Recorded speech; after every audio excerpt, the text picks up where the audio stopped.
My daughter-in-law raised her wine glass and mocked me in front of the entire family. "Are you planning to rent forever?" she laughed.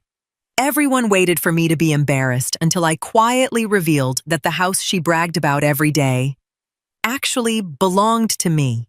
The clinking of crystal glasses has always gotten on my nerves. That Sunday evening, my family was packed around my dark oak dining table, while my daughter-in-law, Chloe, poured herself another heavy splash of wine, with a gesture far too theatrical for my small dining room. My son, Julian, just stared down at his plate, completely unable or unwilling to check his wife's attitude. "Meredith," Chloe said loudly, lifting her glass and looking me dead in the eye. "When are you finally going to stop throwing money away on this apartment and buy something of your own? Or are you just planning on renting forever?" A low, uncomfortable chuckle rippled through the relatives at the table. Julian cleared his throat but said absolutely nothing. I set my coffee cup down without making a sound. In that exact moment, I didn't feel a surge of anger, nor did I feel the urge to justify myself. All I felt was a deep, icy clarity. Chloe thought she held all the cards because she and Julian had moved into a beautifully renovated suburban home outside of Charlotte 6 months ago, a place she constantly flaunted on Instagram. She had absolutely no idea that the house didn't belong to the bank, despite what she told everyone. I looked around the table, taking in the expectant faces of my relatives, all waiting for me to squirm in embarrassment.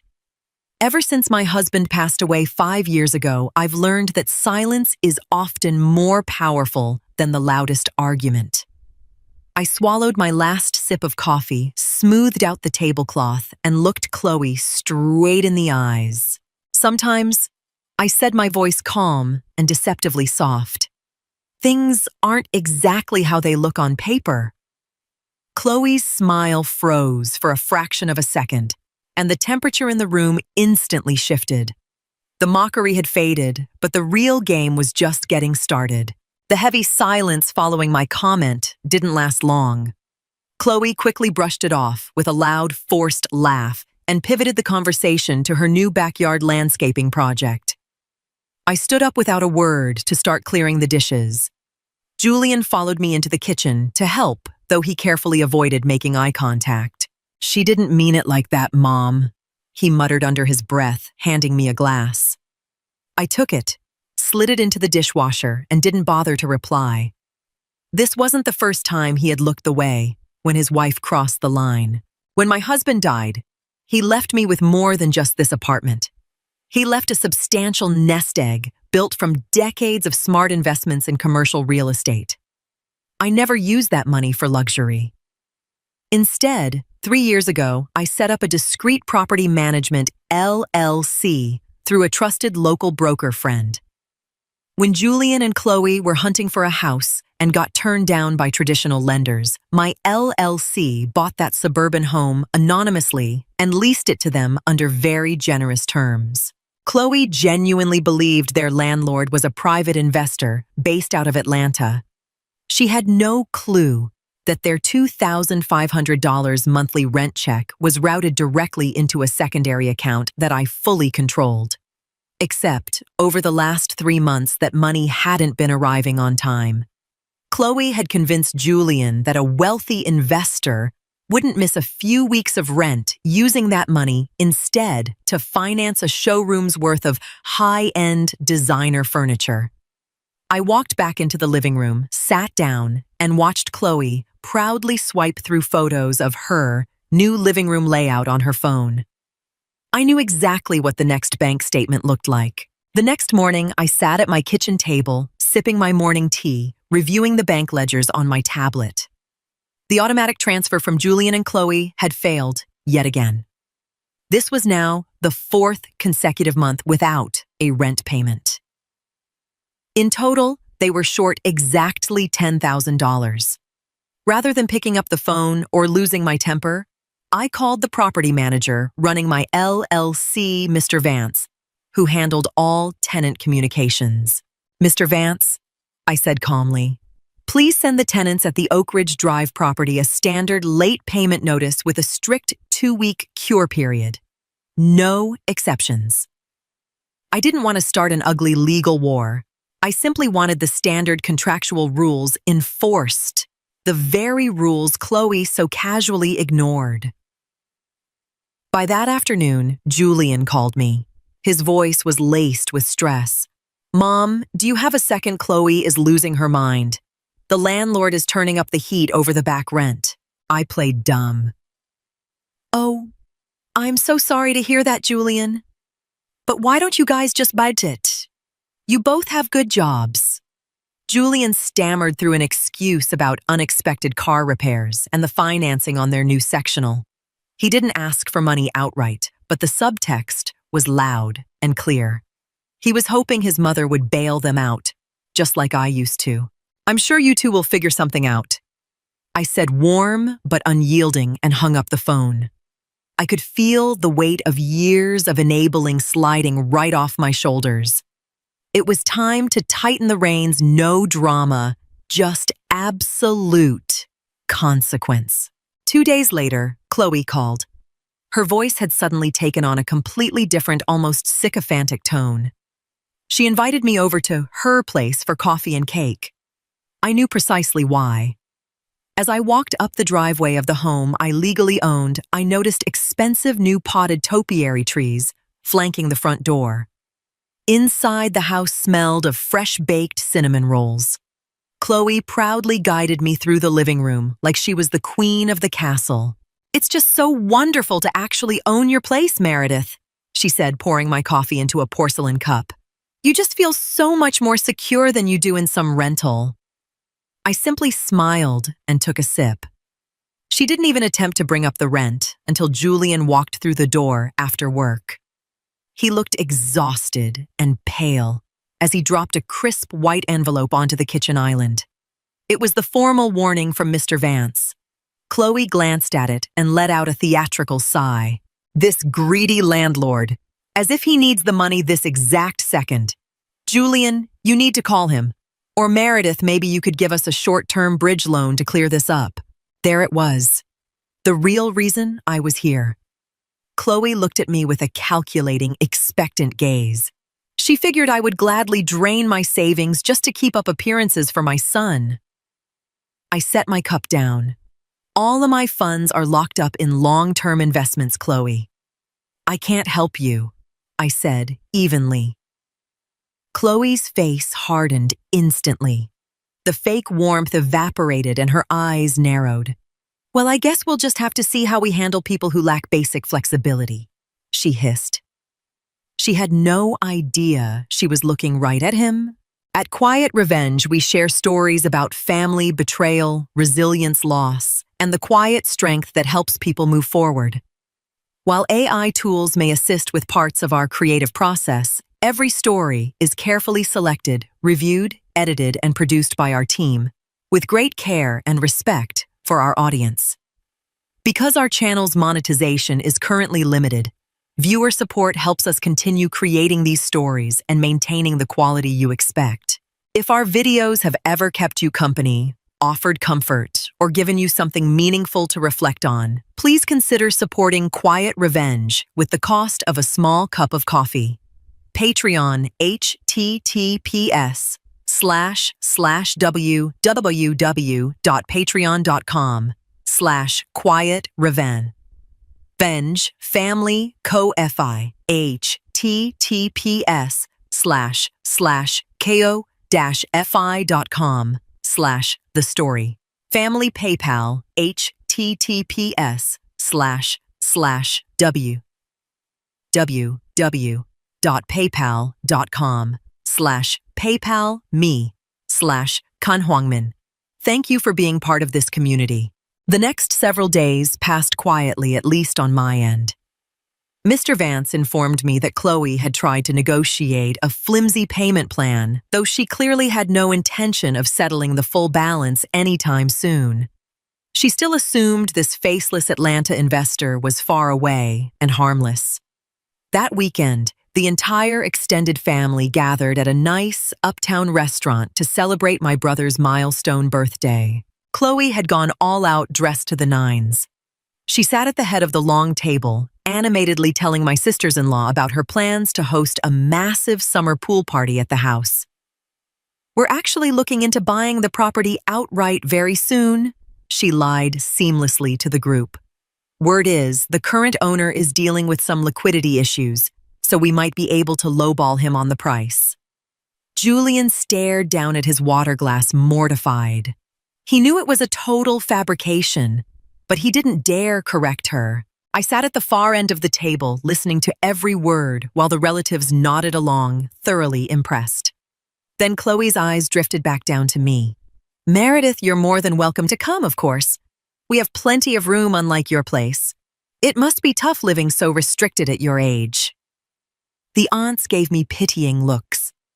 It was the exact same tone from a few weeks prior. This time, however, my tablet was tucked inside my purse.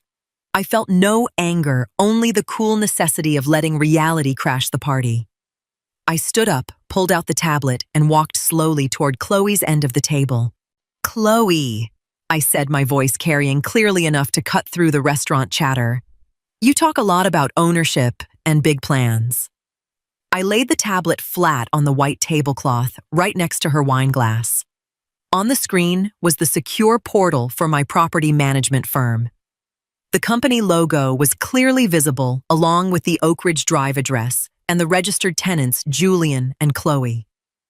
But the real draw was the bold, bright red text, "Delinquent 4 months. Balance due $10,000. Status notice to quit prepared." Chloe stared at the screen. The color drained from her face so fast, she looked ghost white. "What? What is this? Where did you get this?" she stammered, trying to slide the tablet away. But my brother and 2 of my sisters-in-law had already leaned in, reading the screen out loud. "You guys are 4 months behind on rent." "Chloe," my sister-in-law asked, completely blindsided. "And what is this management company anyway?" I scrolled down the page a bit further, right to the corporate structure and ownership disclosure. There, in clear, unmistakable black and white text, it read, "Sole owner and managing director, Meredith Evans." The entire table went so quiet, you could hear the ice melting in the water pitchers. Chloe looked up from the screen to me, her lips trembling. In that single moment, she realized the home she'd been bragging about and the greedy landlord she had been insulting were the exact same person the mother-in-law she assumed would rent forever. Julian buried his face in his hands. He hadn't known for sure, but deep down, he had suspected. Chloe tried desperately to scramble for her dignity. You spied on us. You only bought that place to control us." She practically shrieked, though her voice lacked any real power. The relatives just stared at her, the admiration completely replaced by a mix of shock and embarrassment. Not a single person spoke up to defend her. I calmly picked up my tablet and slid it back into my bag. "I gave you 2 an opportunity to live independently," I said, keeping my voice steady and firm. "I kept the rent below market value. But you didn't respect my property and you certainly didn't respect me." I turned on my heel, grabbed my coat, and walked out of the restaurant without looking back. Stepping out into the cool night air, I took a deep breath. It wasn't a rush of vindication, just the clean, quiet relief of someone who had drawn an absolute boundary. The very next morning, Mr. Vance officially served them with a formal notice to quit due to non-payment. The terms were standard and ironclad. They had 30 days to vacate. I knew they didn't have the cash to cure the debt. It was already tied up in their living room furniture. Chloe tried calling me 15 times that day. I didn't answer once. Julian sent a single text. "I'm so sorry, Mom." I replied, "I believe you, Julian, but the notice stands." 4 weeks later, the move-out deadline arrived. No miracle payment came through. Instead, Julian showed up at my apartment door entirely alone. He looked spent, with dark, heavy circles under his eyes. I let him in and poured him a mug of coffee, just like old times. Chloe packed her things and moved back in with her parents. he said quietly, staring into his mug. She says she can't bear the humiliation of living in a house you own. I simply nodded. And what are you going to do, Julian? He shrugged, looking defeated. I can't afford the place on my own. We're moving everything out today. There were no tears, no dramatic outbursts, and no accusations. Reality had completely deflated the superficial life Chloe had manufactured. I looked at my son and felt a pang of sympathy, but absolutely no regret. He had stood by and allowed his wife to disrespect his own mother for the sake of appearances.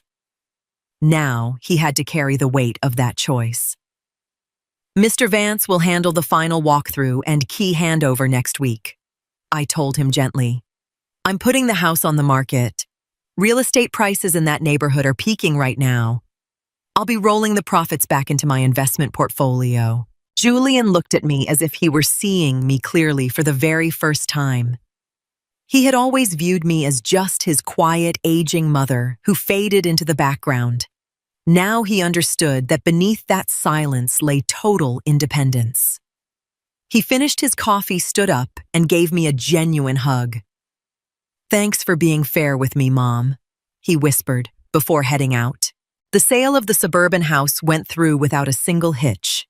Because that particular neighborhood was highly sought after, Mr. Vance secured a cash buyer within a month.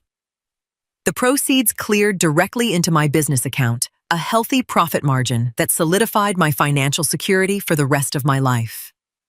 Julian and Chloe's marriage didn't survive the fallout.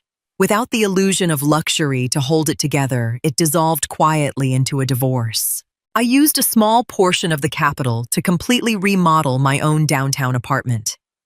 I didn't buy anything flashy, choosing instead to focus on lasting quality custom cabinetry for a kitchen I actually loved cooking in, and a massive solid oak bookshelf to line my living room wall.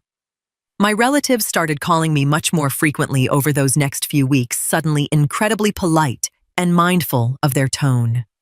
Nobody made snide remarks about my living situation or my age ever again. On a sunny Saturday afternoon, I sat out on my newly tiled balcony looking out over the city skyline.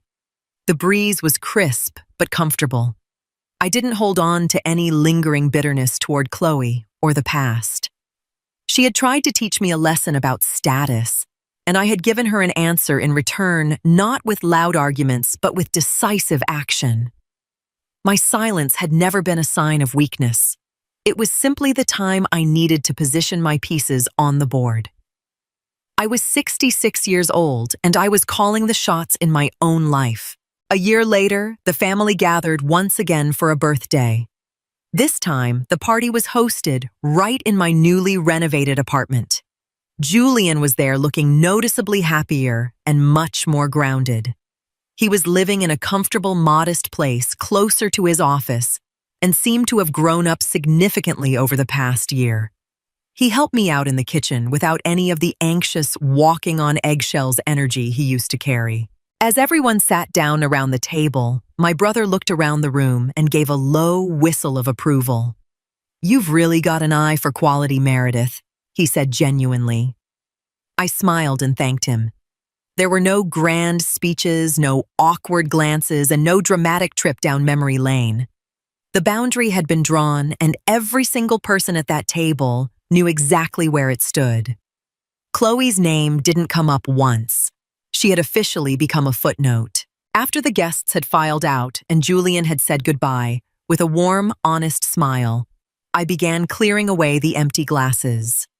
The light clinking sound didn't bother me anymore.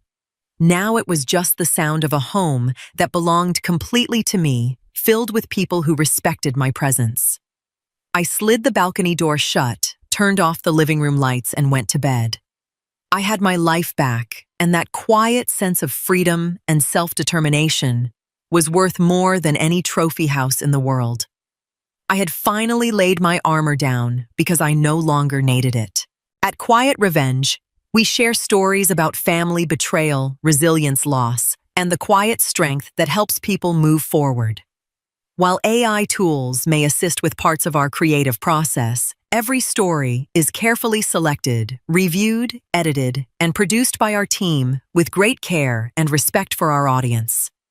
Because our channel's monetization is currently limited, viewer support helps us continue creating these stories and maintaining the quality you expect. If our videos have ever kept you company, offered comfort, or given you something meaningful to reflect on, please consider supporting Quiet Revenge with the cost of a small cup of coffee. Patreon, https://www.patreon.com/Quiet Revan, Family Co-Fi, https://ko-fi.com/the story. Family, PayPal, https://www.paypal.com/PayPalMe/Kanhuangmin. Thank you for being part of this community.